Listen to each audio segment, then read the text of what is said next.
The power of emak-emak. Jangan pernah remehkan emak-emak berdaster. Meskipun dari luar tampak lemah, tapi bisa jadi adalah sosok perkasa yang bisa menyaingi kaum pria dalam aksi yang terbilang ekstrim. Seperti dalam sebuah video yang belakangan viral di medsos belakangan ini. Tampak seorang emak-emak berdaster melakukan aksi ekstrim dengan melibas tanjakan di sebuah bukit pakai motor matic. Padahal aksi ini biasanya hanya dilakukan pria menggunakan motor trail, dan mengenakan alat pelindung tubuh. Aksi emak-emak tanpa menggunakan pengaman apapun yang nekat terjang tanjakan tinggi di sebuah bukit menggunakan motor matic itu pun viral di media sosial. Dalam video yang diunggah oleh akun @berandasolo, terlihat seorang emak-emak menggunakan daster sedang mengambil ancang-ancang untuk melewati tanjakan curam yang biasa dilibas motor trail. Tanpa ragu, emak-emak tersebut langsung tancap gas, dan berhasil melewati medan terjal dengan tanjakan curam tersebut.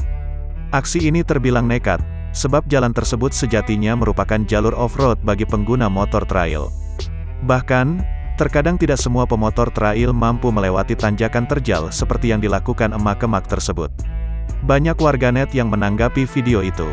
Banyak yang takjub, namun ada pula yang menyaksikan gendernya. Ada yang menduga emak berdaster itu adalah pria yang pura-pura jadi wanita.